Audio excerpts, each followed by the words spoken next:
Welcome today to another episode of Next in Leadership. We got Wes Smith here. We're excited to hear his background and information and stories in this Next in Leadership interview. And Wes, as we always start, we start with really that early leadership journey. Where early in your life and career did you see some elements, or someone saw in you some elements of leadership that were just that first thing that I'm a leader, I might have influence? Was there any stage in your early life that kind of idea was planted in your mind? I I guess first of all, I've always seen myself just kind of as the average guy. I Mm, have never had any God-given talent to, put the ball through the hoop or be the fastest guy on the track. But, I learned early in life, and I think coaches, observe the fact that, wow, this guy will go the extra mile. He'll put in the extra time. I was a captain of my football team, and we were the state champs after then. They had been state champs after 32 years. And that was the first time in 32 years we were state champs. And I was just a lineman. I was the right tackle, but we ran almost 70% of the plays came on my side. mm. And then in wrestling, I was not the most strongest or the best athlete on the mat, but I would run from home to practice, and then after practice, I'd work out in the mornings without the coach. I'd had a couple of the guys above me and below me meet me. And then after practice, I would stay and ask for the mat to stay out so I could do a little bit of extra. And then I would run home a couple of miles. So, I was always willing to put in the extra, and the coaches always noticed that. And so they'd always say, Wes, you're going to be the captain. It wasn't a choice. It was, you're going to be the captain. So I think it was mostly just because I've always been willing to go the extra mile, and that has helped in my leadership journey all the way through my life, is being able to put in the time and the sacrifice that it takes to be a leader. Yeah, and I think, what's so important here is drive, right? I mean, if we're sitting still, we're not going to go anywhere. And, I've seen that in your life now, that we've known each other for the last 5, 7 years. That drive is everywhere. It's still there today, right? And I don't know if you run to work every morning or not. You possibly could, but I mean, but at the same time, as that's so true, right? And I was a wrestler as well, and I put in that extra time at the early stages. And it's those early foundational things we don't realize they carry us forward. And I think as a young leader, you weren't doing it for the coach requesting you, right? It was that internal drive. And I think that's what it requires of a leader. It's saying, hey, I have pride in what I deliver and self, and I want to give the best I can. And to your point, I was also an average athlete. I mean, I couldn't jump, run, all that, but I tell you what, I was the last to quit. And that's the only thing I could control. I couldn't control how tall I was, how strong I was, or even where I was born. But I could control how much effort I put forth. And I think that's super, super critical. I think in every leadership journey I've heard so far in this interview too, and it's true for you, is you didn't have a choice in stepping into a leadership role. And the coach saw in you that you already had influence on the team, right? And you briefly said this, but you brought a guy younger and a guy older along with you to run. You weren't running alone. And that's early leadership, right? I think there's a lot of people that have that drive and they run alone. And you brought, that was an appropriate word there, someone with you 1 year younger, 1 year older, and that created continuity, right? And so I think they saw that and they wanted that to be infused in the team as they're going forward. And so clearly I've seen that drive in your life. It's great to hear the origin story, or maybe it was an origin story before that, but an early stage as to where that's at. And so obviously you learn some self-discipline in there, and leading self is the first place to start in a leadership journey, right? Because the coach would not have said, hey, become the captain of the team, or you're the captain. He didn't even ask you, you're the captain, unless you had that self-leadership. And so what are some early principles or things? And I know you have high self-discipline. What are some early things that you established in your own leadership journey that you said, I got to lead myself well first? And what are some established habits that maybe you built that really began your leadership journey over time? Was there anything that really stood out? Well, probably some of it goes back to my military time, because you're always up before your competition. You're always doing more. You have to go beyond what they're going to do. So when they quit, you keep going. It's just like in, the business now, you know, failure is not an option. We don't Right. fail. I'm not going to fail. If I'm clawing and fighting at the last moment, I'm not going to fail no matter what it is. So it's, like my wife, I don't know if you recall the old Big Dog brand that was out there. They Yeah. used to have a T-shirt that said "Lead, follow, or get off the trail." that was always my wife's biggest kind of quote if we were hiking. Hey, lead follower, get off the trail. We're moving. So, that's always been how it is kind of been with my leadership. I'm out here, I'm leading from the front. I've never pushed from the rear. I set the example all the time that I want others to be able to accomplish. And it's, my old special forces team's motto was, the strong will succeed, the weak will fall along the wayside, and we don't have time to wait. Drive on, warrior, drive on. And that's what we had to be able to do. And that has kind of led me and helped me through my whole journey. Kind of being, I think sometimes leaders, people automatically follow a leader when you're setting that example. That's what they want to strive to be, or they want to reach that goal that you're trying to reach. You don't have to really sell them on it because you're setting the example already, and they want to be that. When I went to become a Green Beret, the best the Army has, I failed the first time. And I wasn't going to fail. I went back, I trained, I rode my bicycle 25 miles to work every day. I worked out every day. I worked out at the end of the day and rode home 25 miles. 3 months before I'm supposed to go, I got hit by a car and separated my shoulder. I was supposed to get put out of the Army. 90 days later, I went back to selection, made it through, and became, a special forces commander and had the opportunity to lead some of the greatest men in the world. And you want to see a challenge, try to lead the best of the best. I mean, that's every day you better be on your game. And this body doesn't run 12-minute miles. So I had to find another way to impress them.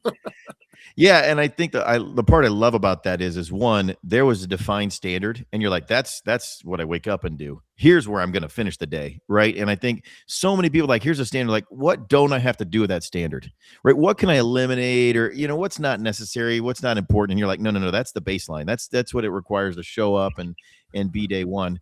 And then ultimately, we talk a lot about the physical thing, and of course you got to run, and of course you got to ride the bike, but it was all a mentality. We think we got to do these things physically, but if our mind's not there, the body's not going, right? If your mind isn't saying, I'm going to be the best of the best, and I got to lead the best of the best, and I got to be prepared to lead the best of the best, you're not riding 25 miles, and I think so many people quit things because it gets physically hard, and they're quitting not because they can't do it physically, because their mind won't allow them to. And that's something that I think is intertwined with all of this. Of course, the physical is the manifestation to be a Green Beret. That's obvious.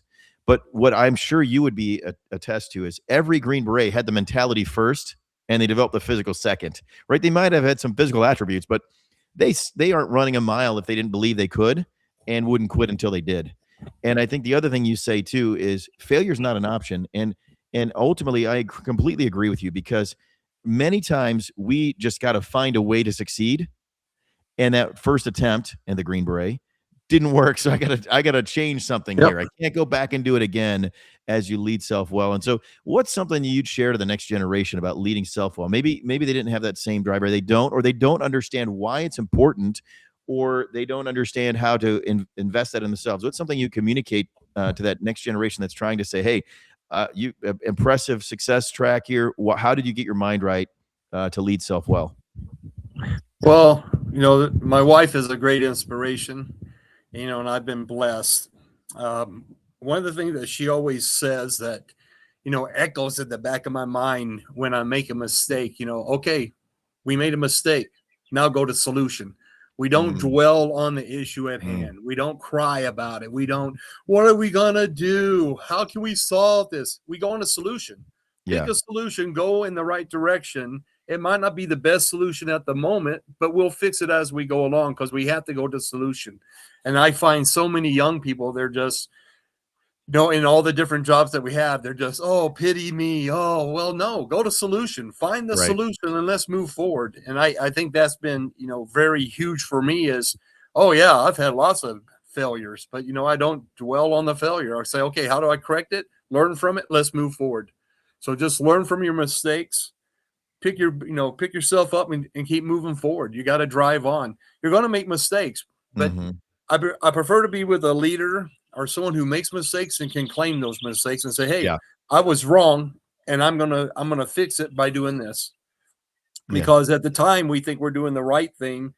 And, we look back at it and go, man, why did I do that for? That wasn't very smart. But then you learn from it, and hopefully you don't repeat the same mistake, because that's kind of a sign of a person who just keeps doing the same mistake over and over.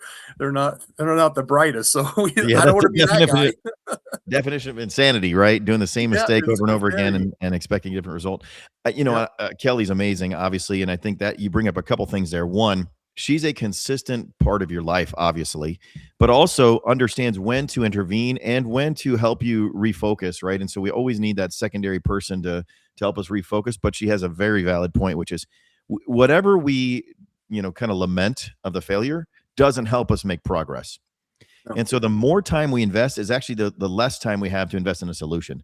And so the quicker you can pivot, and that's so true for this next generation is, hey, again, failure is a circumstance, not a person. And if you stay on that circumstance, you can over time consistently fail. So if you fail a circumstance and you don't move to a solution that eliminates your consistency of failure, then you will have a success going forward. And so a lot of those baseline principles have helped you lead self well, and you've been very successful at leading others.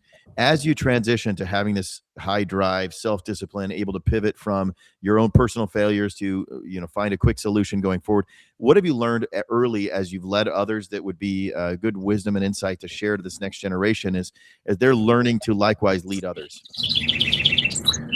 Well, I think you have to have that mentality that I'm going to lead from the front. I'm going to set the example. I'm going to do the best I can each and every day. And you find those around you who are willing to make that sacrifice, and you bring them along with you. And those who aren't, sometimes you just got to say, okay, I've got to find others that are going to see where I'm taking this ship, where I'm sailing to, how I'm going to get there. You often are going to lose a few people along the way. But I think that's the drive and that personal feeling that you have, that this is what I need to accomplish. And you're just always going to be pushing towards that. I think one of the things that, my father was a Baptist minister, and he was kind of a negative guy, never was an athlete or anything. And we were extremely poor. I can remember my senior year, we had to do our taxes at school for our family. And I did my father's taxes, and it was under $6,000 in 1981. Oh, and wow. I remember looking at that going, we're poor. Holy moly. We're poor. That's not a lot. He was a driving force on a lot of the things that I did. He would go, oh, I wouldn't do that. That'd be way too much. I would never try that. I would never buy that car. You'd have to replace the whole motor in it. But that's how I started several of my businesses. He told me not to go in the military because it wouldn't be worth anything. And here I was, the best of the best. I opened several businesses, and he always was kind of against that. And that was my driving force. If you tell me I can't do it, watch this. I'm going to make it happen. It just was like with Signal, when Kelly and I signed our first contract. I don't know if you ever realized this, but you asked what were some of my goals, and I said I want to walk across that millionaire stage within 2 to 3 years. That's right. And people in the crowd, I can still see this today. I can see their faces. There were several of them that kind of snickered and had that. And I thought, you're my driving force. I'll make that $1 million club within 3 years. Watch it. And thank goodness those people aren't around today. You got rid of them. But yeah, I just thought, that's what drives me. Tell me I can't do it, and I'll show you I can, because I've got the drive to make it happen. And I will make it no matter what. I agree completely, and I've seen that firsthand, and literally and figuratively. And of course, you're a franchisee of Signal, and if those don't know that, and also the franchise of the year. So you didn't stop there. I think that's the beauty of that. No. I think this is the thing I've learned about you too, Wes, is there's a milestone, but that's not the destination, right? The $1 million club is a milestone.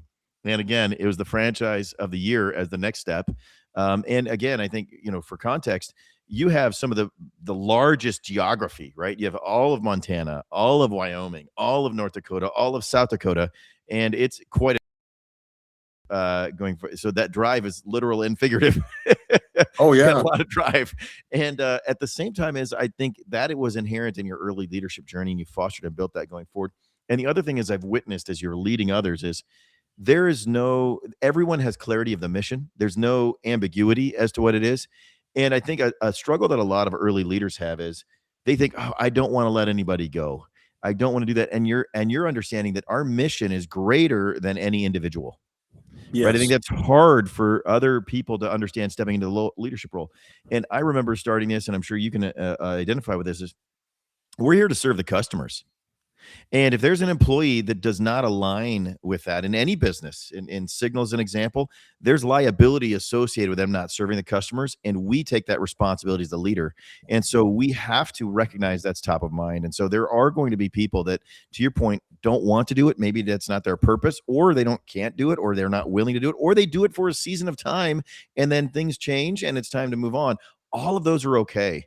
And I think I've watched as I remember we've had conversations throughout the years, and like I had a couple of changes in the marketplace. You kind of say it like this, and then, but we're on the right track now. I mean, it's because you're heading to that right direction. And so many people are like, oh, I don't know. Should I, let somebody go or, not? But I think as I've seen you've built the right team. And then to lead others, you then need to create systems and structure. And again, this huge geography you're covering. So let's talk about now that leading organizations, because having, witnessed that firsthand, I mean, I've been to all of your states and your markets even this year, and I can see that system is not just what Wes does. And of course, there's variations as the states change and the personnel change, but there's an established, Wes Smith and a structure and system that's there that's very routine. Everybody expects it. And honestly, what impresses me the most is they thrive in it because they know what's expected. So as you go from leading others to a leading organization, talk a little bit about what your process is for that, or kind of what some wisdom is those who want to make that step to lead an organization and ultimately aspire to be the franchise of the year in their own lives, whatever that might be, whether it's Signal or something else. What are some key things you've learned from going from others to organization and leading that well? Well, I think some of the things that I have always learned, I had a first sergeant that always said, know your left and right limit. So when you're out there on a shooting range in the military, they always say, look out to the left, there's a red marker, that's your left limit. Don't shoot outside that limit. Mm-hmm. On the right side, here's your right limit. Don't shoot outside that limit. So first sergeant always said, know your left and right limits. And I often tell our guys, hey, this is your left limit, this is your right limit. I don't care how you eat the rice out of the rice bowl. You can eat it with your hands. You can suck it out of the bowl. I don't care. I just need you to eat the rice. Yeah. So, I always try to make it kind of fun or something like that to let them know, hey, we have limits and this is where we have to stay in between. Sometimes it's going to be a narrow, sometimes it's a little broader at different sites that we support. The other thing I always like to give gratitude to those who are busting their butts for us. When we won franchise of the year and you said the night's yours, and I was like, wow, that's all it's going to happen. And I came back and said, I don't want it to stop there. Right. I want to share this. So, my mother-in-law made thousands of cookies, and I went and saw every customer in 4 states and personally handed them a bag of cookies with a note on the front that said, we had a sweet victory by being number 1, and we want to share that with sweet cookies to you. And I even went to Billings to customers that I first had and no longer had. My first customer that no longer is with me, I took those cookies to her and thanked her for, you got me started. You worked with me for 3 years. You're no longer with me, but I wanted you to know how much gratitude I have for you being my first customer. And then after that, I thought, okay, we got to share this with all of our employees. So that's why we made those cool T-shirts. We gave them all. Yep. They all got cookies and a special thank you note in that. I think that's part of leadership too, is knowing the right people to thank and appreciate those who are doing the right, following you the right way, being a leader in your group, because you really don't want to thank the people who weren't part of it because, they didn't sacrifice anything. All those people who've been with us, they've been there for a while. My first employee, he is still with me, and I'm more than happy every time I see him to put my arm around and say, man, we've been through a lot together. And, he knows those days of staying up late with me and making everything happen. And he knew we were going somewhere, and that's why he's still with us. He loves being part of Signal and the opportunity to see everybody. So I think the biggest thing is, Outwork your competition every day. Every day you outwork them, no matter what it takes. You just make it happen. Yeah, and I think, first of all, I had some of those cookies. They're amazing. And you say cookies. There was like, I think 12 different types of cookies. I Yep. mean, it was like, I was like, and my wife thought we only got half a dozen because I ate, I think, the other dozen on the way there. So they were amazing cookies too. She didn't need to know there was more than six. That really was not part of the material, part of the story when I got home. They were amazing cookies. And I think, but there's two things that really stood out to me as you were kind of describing that story. Number one is right and left limits. I think so many leaders in an organization, they don't give them enough space. I think our job at an organization level is to establish the boundaries and then giving them autonomy within it. And that's your right and left limit. I often talk about how as students or children or as we progress through, once we know what those limits are, now we have freedom, right? The best artists have one particular genre, but they can draw anything, right? It might just be pencil art or balloon art. And if they have that and say, make whatever you want, here's your tools. And so our job as a leader is to define those left and right limits, just as you're discussing, then give them the autonomy to do that, because then they're not micromanaged as we lead organizations. I think the second thing, and again, I've never seen anybody do it better, is that comprehensive gratitude. So many leaders make the mistake of wanting the attention and result themselves. Of course, you're going to naturally get that. This organization will be nowhere without you, Wes, right? And ultimately, that's true. But you also recognize you're nowhere without your clients, without your employees. And so, yes, it would not have even started, right, if you didn't make that decision. But at the same time, as we can feed all that credit to ourselves, instead, it's that, hey, you were the first person to believe me. I feel the same way when I first started. I go back to our first franchisee at the very, very beginning, and I said, hey, thank you for believing me when I was showing you something out of my trunk, literally. It's like, I understand everybody can look at where we're at now 19 years later and say, oh, yeah, you got all the pieces. I'm like, nah, come on, dude. I had no idea. I'm literally handwriting market materials, handing to the first client. It's like, hey, what's this look like for you?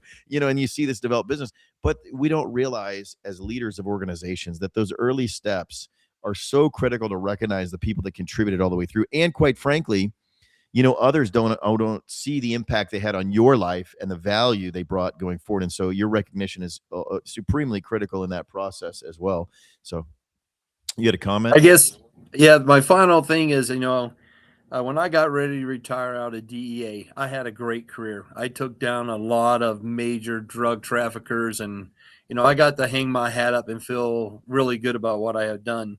And I was talking with my roommate when I first went in. He was a weather forecaster on Channel 7 in Kansas City, and he was my roommate. And I came off of a special forces team 2 days before, and now I'm going to DEA. I was like, man, this is club fed. This is going to be great. But, he was scared to death. He never had a gun in his hand. And so my goal was to get him through that. And we maintained contact for years. We still call each other. And so I was talking to him when I was finishing up, and I say, I'd really had a lucky career. I really have been lucky. And he goes, Wes, luck is where preparation meets opportunity. Right. And you're the most prepared person I have ever seen. And that's why you have always accomplished all the things you've accomplished, because when the challenge presents itself, you're standing ready and you take it on. You don't shy away from it. Even if you think you might fail, you're in there, you're making it happen. So I just always thought about him going, that's true. A lot of times we're not prepared. So when that opportunity comes up, we let it pass us by.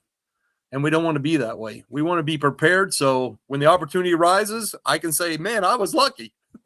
Yeah, and I can 100% attest to your preparation, right? Obviously, I've had multiple times where I've come to visit you on different occasions, some personal and some professional, and there's never been a time where you haven't been prepared. I mean, and that goes back to where we began, mentally, right? You were mentally prepared first, because I think so many people try to physically prepare, but they were never mentally prepared, and you started mentally preparing. And as we really wrap and pull this all together, I think that's a great kind of closing statement. And so early in your life, you took on the challenge, right? You were going to be the best wrestler and football player you could be, given the tools you had, and you could control your impact. Next, you started leading others in self well, and you stepped into these military roles. And even with failure, you weren't defeated. You went back, even with injury, to the Green Beret and achieved that success. Then you started leading others, and you knew that culture and vision were a key part of that.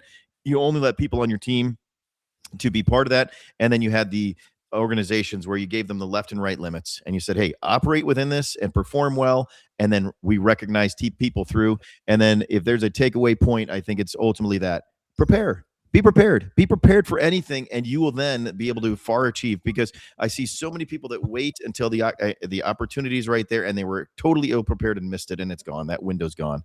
And in your case, you were completely prepared. And so I appreciate you taking time out of your schedule to hop on this Next in Leadership. I have no doubt that this is just the next step, this franchise of the year, and where you're going. And I think the other thing I appreciate about your leadership is you're really developing that next generation, right?